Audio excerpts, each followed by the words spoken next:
Hey everybody, welcome back. We're in the shop again, another rainy day. And today we're back on that CJ3B Willys body build. And I get a lot of viewer requests about the spare tire mounting reinforcement. And on this 3B we were lucky enough to have this main piece in good shape here. These are kind of a bear to make. I do make them, but they're kind of tricky. It's 14 gauge material, and these are pretty tight radiuses around here. So they're tough to make, but I do make those. This is the more common piece to rust out. You can see this one's in tough shape, and a lot of guys are wondering how I make those. So I'm going to show you today a couple different ways to make them. And there's the piece of wood that goes in there for support. And you got 2 bolts there and 2 bolts here, and that gets spot welded right in there. And then you've got your mount for your carrier. So this is just a curved piece of hat channel, and if you're just doing onesie twosies, cut and weld's the best way to go. I mean, you could set up, make a jig for that. You can press it. There's a lot of different ways to make that if you were going to make, you know, thousands of them. But I've had the opportunity to work on a lot of early Jeeps, those early Agri Jeeps, some prototype military Jeep vehicles. And when they were building the prototypes, you know, they just went to the shop, and the guys made them the best way they could without knowing if it was going into production or not.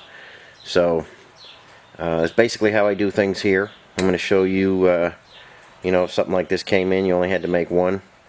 I'll show you how I do it, and we'll get on with it. So here's the blank. It's longer. We'll cut it. We'll cut the angle on later, and we'll trim the end there, but it's a little bit longer. And if you've been following along, you'll see when I did that that toolbox, you got to allow for bend allowances. So you've got a lot of different things going on here. You've got this dimension, a dimension. All the dimensions are critical because you need your wood to fit in there.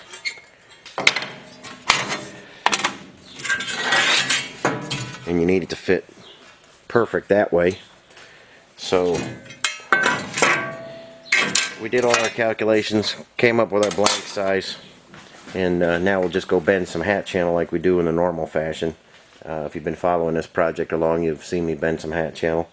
I'll take you over there again and just show you quickly how we do it, and then we'll come back and we'll start putting the curve in there. Okay, we've got our hat channel dies installed in there, and they're just cut back. I showed them in an earlier video when I was making a hat channel for the floor. But we've got a couple in there because this is a short piece.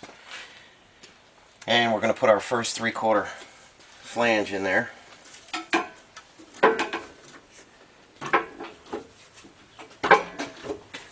And these are 90 degrees, so we'll just pull it up tight. And we'll give it a little smack there.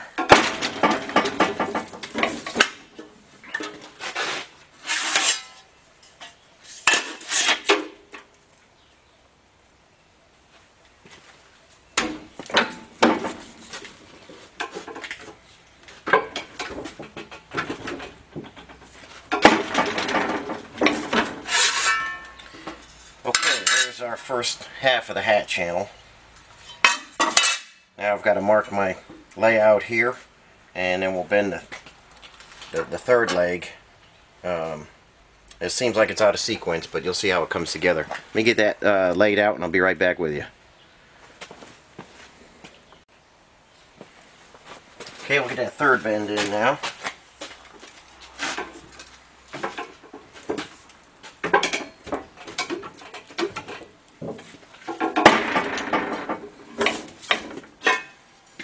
That's what our piece looks like right now, and that's where these dies come in handy. I'm just going to slide that right under there, and then put our fourth bend in.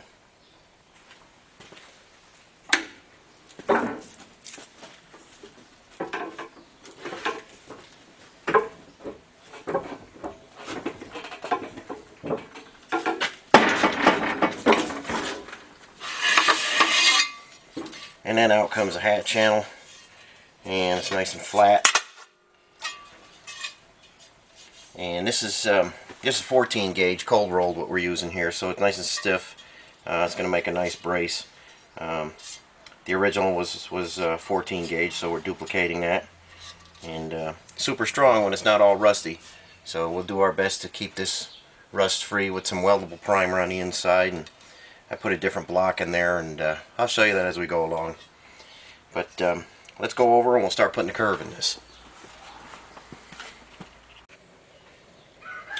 Okay, there's our piece of hat channel. And a couple critical things are, we need our wood to fit in there perfectly. Side to side, you know, wiggle side to side. That's no trouble there.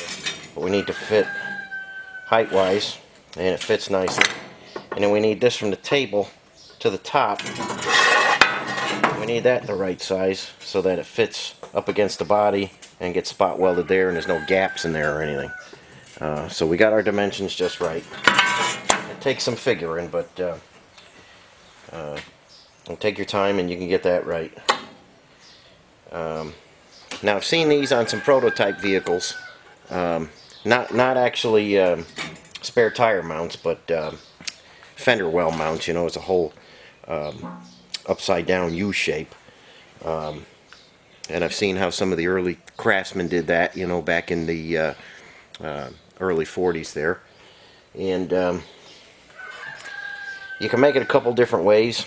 You could slit it along here and stretch this to get it to curve up, or you can cut this whole thing off and shrink it around. So it just depends what you like, if you like shrinking or stretching, or if you have the ability to do one or the other. And the way the shape is, it doesn't allow you to get it in the planishing hammer and stretch things out like I like to by, you know, compression stretching. So you got to do it in the actual jaw type stretcher. And I've got one made. I think you can see this one. This one was made, as you can see, I slid it along here and just left this flange loose and then bent those out of the way. Then I went over to the stretcher and I stretched this edge so this would come around. As you can see, I think you can see it. I've got the I've got the bend just right, and that'll work out. But you get a little marking here when you stretch it. But being 14 gauge doesn't split open so bad. So that's one way to do it. And then we'll fold these down like this, and we'll make a nice weld all along this area, in here. So that's one way to do it. But now I'll show you another way, and I'll show you this one finished. We need this for the project, or we'll need one of them for the project. If we cut along this edge, let me see if you can see this. If we cut along this edge here, we can actually remove this piece and shrink it. So that's what we're going to do on this one. And like I say, this one is stretched. This one we're going to shrink. So let's see how that works out. I'll get set up at the saw and make the cuts, and then show you how we shrink it around.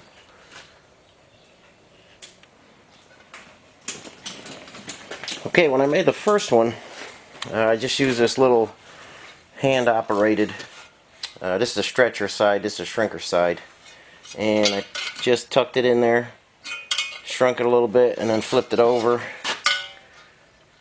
put the other side in, you know, and just kept going back and forth, putting each side in there. And you just got to get these pieces out of the way when you're doing it. And that came out all right. Now what we're going to do is use the kick shrinker, which is right there, and we're going to bring those pieces around and get everything shrunk around real nice. And I like shrinking when I have the opportunity instead of stretching, but I just wanted to show you guys both ways to make it. So let me go grab some pieces and we'll get to putting it through the kick shrinker. Okay, I just cut a piece of material, 14 gauge, a little bit longer than the cut I made, because going around that curve is going to take up a lot of material. So we're just going to put it in the jaws here, and we'll start kicking that around.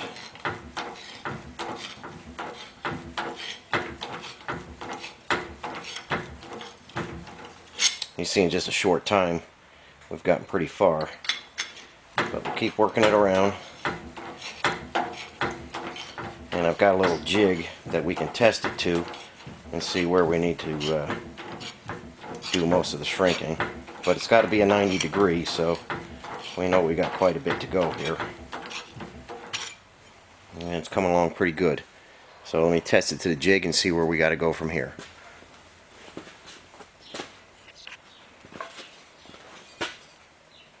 Okay, so you can see our piece is coming around pretty nice. And here's our jig.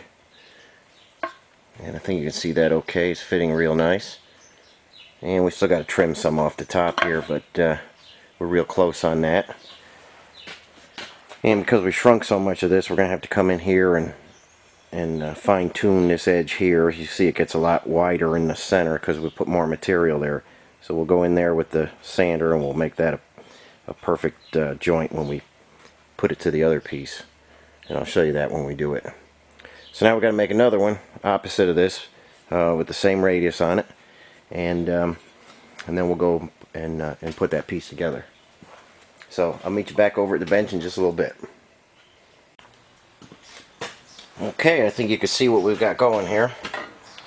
These guys are going to go in here like this. We'll take this and we'll match it to the radius in here, and then we'll get everything welded and blended in, and I'll show you what it looks like. And we'll get this one finished too. We'll bring these around, weld them, grind them out, finish them out, and I'll show you what that one looks like. And that'll give you two different ways of potentially making that piece. Let me get set up and get these fine-tuned, and I'll show you what the fit looks like when I'm ready. Okay, let me show you where we are right now. As you can see, there's our original. Here's our reproduction. And this is the one that I stretched the edge here and then welded this.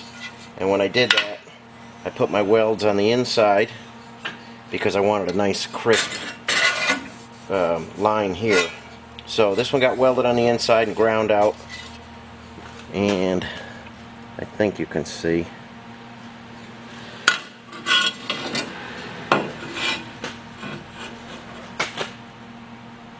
I think you can see the welds. I tried to get 100% penetration in there, and if you look in this area, I think you can see the welds. It's hard for me to hold the camera and get it, but I got that nice and flat in there, and on that side, but I got 100% weld penetration. And then we trimmed it to length, and now we've got to cut the other end and put that angle on it. And what I used to grind was just a soft wheel in the grinder on the back side. And then what I use quite a bit is a 3/4 belt sander, and this gets in. This gets in these areas real good in here. So just a couple different ways of grinding. And that one's coming along real nice. And now we've got the other one where I took these pieces here and I shrunk them and brought the curve around that way. And on that one, I welded on the outside. I think you can see right here. I welded on the outside because I want to make this, I want to round this over nice to match what's down here. So that's what they look like when they're welded. They're not real pretty looking. We still got to grind the width here and get everything matched up real nice. But we'll get grinding on this one. Like I say, they look kind of rough when they're just fresh welded. But I'll get that one ground up, and then we'll start cutting the length and the angle, and get something fitted in there, a piece of wood, or I use some different material, but I'll show you that when the time comes. And right now we're going to do some grinding, and this one will turn into something that looks like that. So just a couple different ways of going about this, and I'll be back with you and show you the finished one that we shrunk.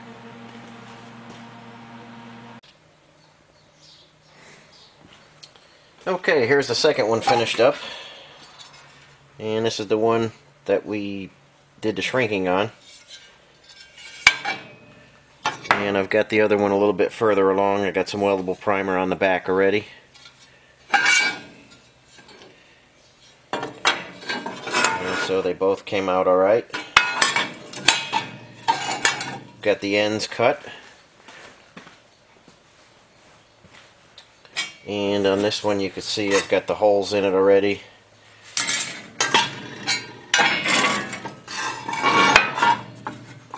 And I've got a scribe mark where that's going to go. That's going to get welded there.